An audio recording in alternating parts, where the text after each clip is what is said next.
Hello बच्चों, आज यहाँ हम निपुण भारत अंकुर अभ्यास पुस्तिका के अंतर्गत पर्यावरण अध्ययन का, जो कि कक्षा तीसरी की है, नई बुक सत्र 2025-26 के अंतर्गत सप्ताह 24 दिवस 1 से लेकर 6 हल करने वाले हैं बच्चों, जिसे हम समझेंगे और हल करेंगे। तो चलो करते हैं हल। यहाँ है दिवस 1 वर्कशीट नंबर 127। पाठ है 10 वस्तुओं की दुनिया।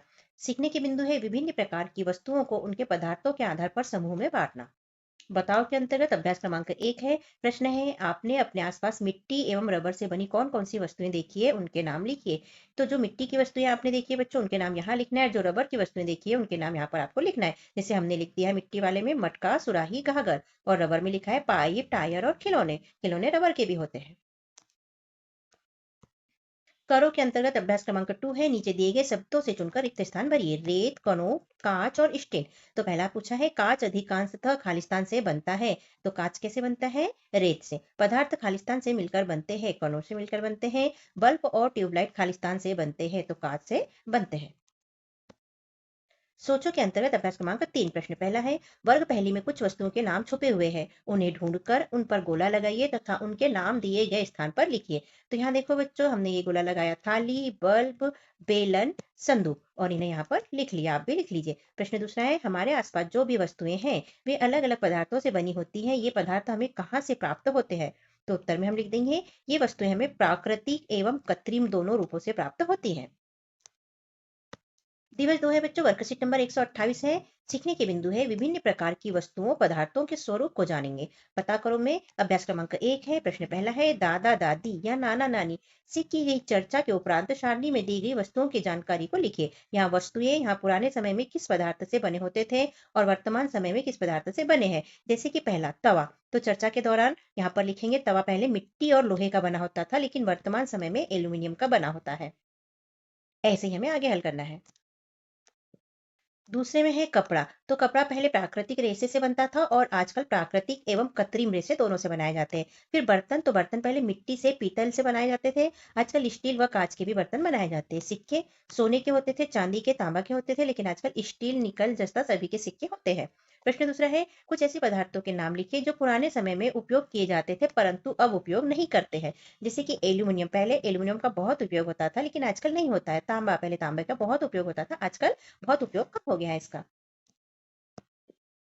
सोचो के अंतर्गत अभ्यास क्रमांक 2 है। प्रश्न पूछा है, निम्नलिखित वस्तुओं को कौन कौन से पदार्थों से बना सकते हैं? रस्सी को, तो रस्सी को जूट से, कपास से, नॉयलन से और पॉलिस्टर से बनाया जा सकता है। गिलास को स्टील से, कांच से, तांबा से और प्लास्टिक से बनाया जा सकता है।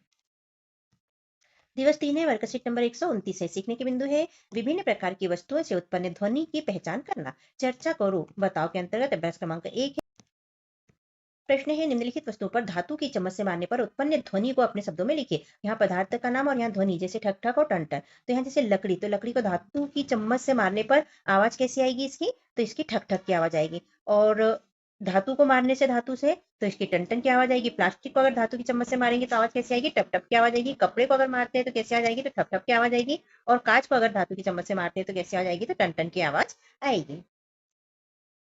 सोचो और लिखो के अंतर्गत अभ्यास क्रमांक 2 प्रश्न पहला, क्या कपड़े से टेबल बनाई जा सकती है? यदि नहीं तो क्यों? तो कपड़े से टेबल नहीं बनाई जा सकती क्योंकि कपड़ा मुलायम और लचीला होता है। कपड़े से बना टेबल मुड़ जाएगा। दूसरा प्रश्न है, क्या लकड़ी से कपड़े बनाए जा सकते हैं? यदि नहीं तो क्यों? तो नहीं बनाए जा सकते लकड़ी से कपड़े, क्योंकि लकड़ी कठोर और कड़ी होती है, इस पर हम सिलाई नहीं कर सकते। करो के अंतर्गत अभ्यास क्रमांक 3 है। प्रश्न है, दिए गए शब्दों में से चुनकर रिक्त स्थान भरिए। कड़ी, लचीला, पोशाक, पर्दे और मैच।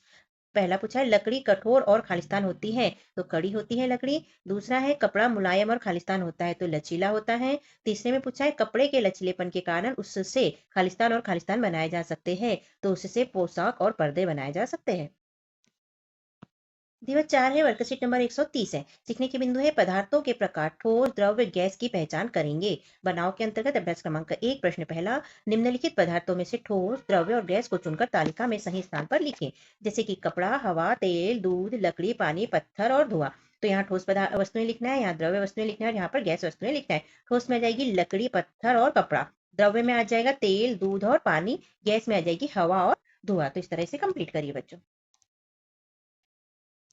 सोचो के अंतर्गत अभ्यास क्रमांक 2 प्रश्न पहला, पानी की दीवार क्यों नहीं बनाई जा सकती, क्योंकि पानी द्रव है और द्रव से दीवार नहीं बन सकती। दूसरे में पूछा है क्या हवा गिलास में रुक सकती है? नहीं, हवा गिलास में नहीं रुक सकती। तीसरा, क्या किताब अपना आकार बदल सकती है? नहीं, किताब अपना आकार नहीं बदल सकती। करो के अंतर्गत अभ्यास क्रमांक 3 है, रिक्त स्थान की पूर्ति करिए। ठोस, द्रव्य, गैस, पत्थर और रेत से। पहले में पूछा है जो वस्तुएं अपना आकार नहीं बदलती और कठोर होती है उसे खालिस्तान कहते हैं, तो उसे ठोस कहते हैं। दूसरे में पूछा है जिन वस्तुओं का कोई आकार नहीं होता और एक स्थान से दूसरे स्थान पर बहती है, खालिस्तान कहलाती है, तो वो क्या कहलाती है? द्रव्य कहलाती है। तीसरे में पूछा है जिन वस्तुओं का कोई आकार नहीं होता है और ना ही स्थान घेरती है, वह खालिस्तान कहलाती है, तो वह क्या कहलाती है? गैस कहलाती है। तो यहाँ बच्चों ठोस, द्रव और गैस किसे कहते हैं, ये भी जानकारी आपको इस खालिस्तान से प्राप्त होती है। दिवस 5 है, वर्कशीट नंबर 131 है। सीखने के बिंदु है प्राकृतिक एवं कृत्रिम वस्तुओं को जाना। प्राकृतिक यानी प्रकृति से प्राप्त और कृत्रिम यानी जो हम बनाते हैं वो वस्तुएं। बताओ के अंतर्गत अभ्यास क्रमांक 1 है का प्रश्न पहला है, निम्नलिखित वस्तुओं में से कौन कौन सी वस्तुओं को मनुष्य द्वारा बनाया जाता है, छाट कर लिखे। पेड़ पौधे, मकान, बांध, बर्तन, किताब, कपड़े और खिलौने। तो इसमें से जो मनुष्य बनाते हैं उन्हें यहाँ लिखना है। तो मकान, बर्तन, कपड़े, बांध, किताब और खिलौने ये मनुष्य द्वारा बनाए जाते हैं। दूसरे में पूछा है जिन वस्तुओं को मनुष्य ने नहीं बनाया उन्हें हम क्या कहते हैं, तो उन्हें प्राकृतिक वस्तुएं कहते हैं। करो के अंतर्गत अभ्यास क्रमांक 2, रिक्त स्थान भरिए। पेड़ पौधे, चट्टाने, पानी और कपड़े से भरना है। तो यहाँ पहले में पूछा है खालिस्तान वे प्राकृतिक वस्तु है जिसमें जीवन होता है, तो पेड़ पौधे लिख देंगे हम यहाँ पर। दूसरे में पूछा है खालिस्तान वे प्राकृतिक वस्तुएं हैं जिसमें जीवन नहीं होता है, तो चट्टाने और पानी। तीसरा है खालिस्तान एक कृत्रिम वस्तु है, तो कपड़ा। पता करो के अंतर्गत अभ्यास क्रमांक 3 है, प्रश्न पूछा है क्या आपने अपने आसपास ऐसे पेड़ पौधे देखे हैं जिस पर वर्ष के किसी विशेष समय पर फूल और फल आते हैं, तो हम लिखेंगे हाँ। आम, सीताफल, जामुन, जाम ऐसे पेड़ पौधे हैं जिन पर विशेष समय पे फूल और फल आते हैं। आप यहाँ अपने अनुसार भी लिख सकते हैं बच्चों। सप्ताह 24 का दिवस 6 बच्चों, वर्कशीट नंबर 132 है। यहाँ पर पुनर्बलन है, यानी कि 1 से 5 दिन तक हमने जो कुछ पढ़ा उसका यहाँ पर आकलन होगा, पुनर्बलन होगा। बताओ के अंतर्गत अभ्यास क्रमांक 1 है, हमारे आसपास के परिवेश में उपलब्ध वस्तुएं विभिन्न प्रकार के पदार्थों से बनी होती हैं। ऐसे 3 पदार्थों के नाम लिखिए जिन्हें हम अपने आसपास देखते हैं। तो ये पदार्थ हो जाते हैं ठोस, द्रव्य और गैस।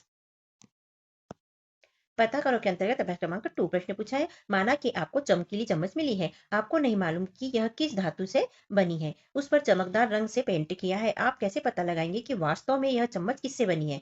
तो हम लिख देंगे इसमें, हम चमकीली चम्मच को धातु पर मारकर देखेंगे, वह उनसे उत्पन्न होने वाली ध्वनि मतलब आवाज से पता कर लगाएंगे कि वह किस धातु से बनी है। करो के अंतर्गत अभ्यास क्रमांक 3 है, मिलान कीजिए मतलब संजोड़ी मिलाना है। पारदर्शी, तो पारदर्शी क्या होता है? चश्मे में लगा कांच। पारभासी तो कागज से बना लैंप सेट और अपारदर्शी तो थाली।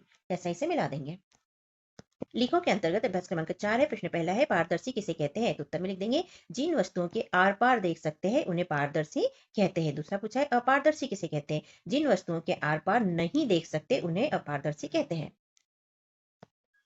बनाओ के अंतर्गत अभ्यास क्रमांक 5, प्रश्न पूछा है किसी एक प्राकृतिक और एक कृत्रिम वस्तु का चित्र बनाइए। तो प्राकृतिक वस्तु में हमने पेड़ पौधे का चित्र बनाया है बच्चों यहाँ पर, और कृत्रिम वस्तु में हमने घर का चित्र बनाया क्योंकि घर मनुष्य द्वारा बनाया जाता है। ये प्राकृतिक वस्तु हो गई और ये कृत्रिम वस्तु हो गई। और इस तरह तीसरी कक्षा के पर्यावरण सब्जेक्ट का सप्ताह 24 यहाँ पर होता है बच्चों कंप्लीट। आपको कैसा लगा हमारा समझाना और लिखवाना? यदि अच्छा लगा तो चैनल को सब्सक्राइब कीजिएगा बच्चों, वीडियो को लाइक कीजिए, शेयर कीजिए और कमेंट भी कीजिए। 24 सप्ताह के पहले के और बाद के वीडियो देखने के लिए चैनल को सब्सक्राइब कीजिएगा बच्चों, जिससे कि आपको हमारी वीडियो आसानी से प्राप्त हो सके और आप वीडियो देख पाए। मिलते हैं अगले वीडियो में, तब तक के लिए बाय बाय बच्चों।